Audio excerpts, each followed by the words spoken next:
Constantine!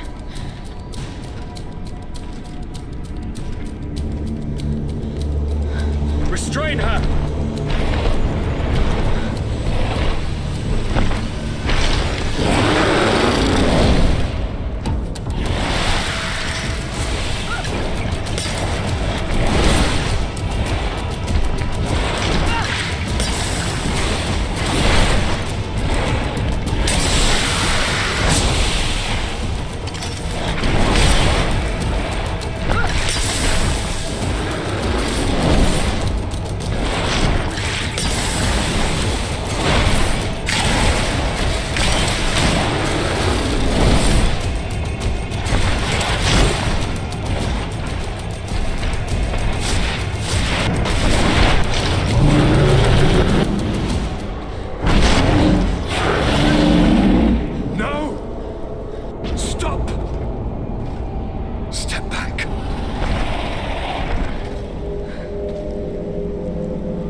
I do not desire your death. I'm sorry. Why? Why have you done this? But for you. For us. So that we may live free at last. This makes no sense. Constantine, it's madness. You don't understand because you're still attached to the old world. This old, dying world which, to survive, has betrayed, used, and manipulated us and would not have hesitated to kill us. Perhaps, but... I've seen death, cousin. And I understood the vanity of it all. My father's ruses just so he could earn more power. The political bowing and scraping to preserve corrupted nations. I have been offered unrivaled power, allowing me to get rid of this. To send the old world back to its inevitable death and to build something new here. Something unique. And this new world is my gift to you. You and I could be its new gods, the immortal and benevolent monarchs.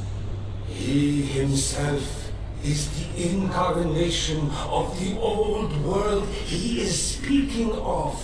He has its vices and its poison. For his own immortality, he's prepared to destroy everything around him, to break millennia of cycles. I implore you, flesh of my land, think of all the lives that will come to an end to feed his pride. Don't listen to this old god. He's like all the others, after all, clinging to life. All you have to do is to bind yourself here, with me.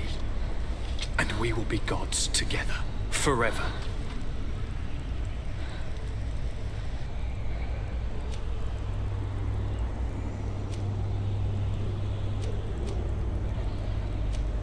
Come.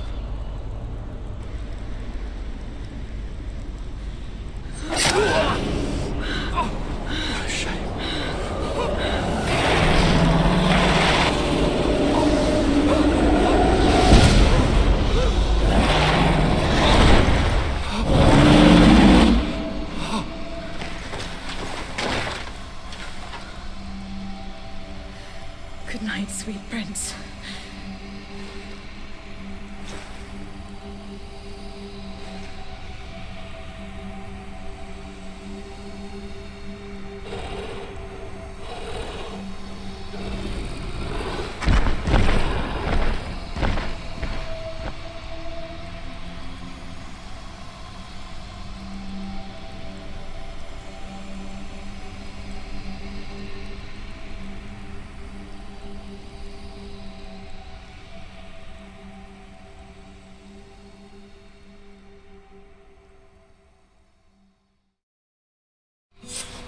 After the fall of Constantine, my young student managed to establish stronger links between the old nations and the natives. Some of their donegada were even invited to the continent, and with their help, it slowly became a land filled with life again. And for the first time in a long while, the number of cases of the Malichor is decreasing. Those who bravely fought at Dorhad Genadu were celebrated everywhere. After all, if it weren't for this unlikely alliance, the island would have fallen into Constantine's greedy hands.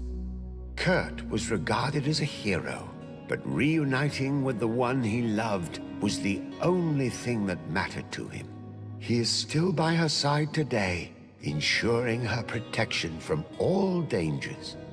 Siora obtained the title of Marl of the Red Spears alongside her twin. She leads them with wisdom, but often reunites with the one she still calls her Karants. Afra set aside her weapons and went back to her research on the native culture and flora of the island. It is said that she is even writing a book with the help of Dunkas's clan when not visiting her friends. For his bravery, Vasco was awarded the rank of commander. He now travels the sea at the head of a whole fleet, but he often comes back to visit his sister-in-arms. Petrus's ambitions have finally been fulfilled. He obtained the much-coveted title of Cardinal. Despite the responsibilities implied by such a title, he still sometimes visits the one he calls his child. Despite the help Ulan received, which allowed him to restore the importance of the seaside Nemeus, he still had to renounce the role of Marl as he faced the contempt of the other clans. Her friendship with the Renaigse helped Deirdre to overcome her reticence. She willfully accepted to follow the orders of her new High King. Dunkas and his people spent a lot of time with savants and theologians. Patiently, they shared their knowledge of the earth and learnt new techniques from one another, and in so doing, they restored balance between the New World and the Old. Following the investigations revealing the horrifying practices of Dr. Asili, the Alliance changed their methods and even appointed an ethics council to oversee the work of its scholars. The public revelations of Saint Matthias's life led to a deep change in Teleme. The Ordo Luminis was dismantled for good, and the missionaries' purpose is now to establish dialogue rather than conversion. Aware that their culture of secrets would lead them to their demise, the Nords changed their methods. They welcomed numerous new recruits amongst them, notably natives. Under Sieglinder's control, the Guard returned to the honorable values that had made its reputation. And they did so all the more easily now that their shadiest members were out of the picture.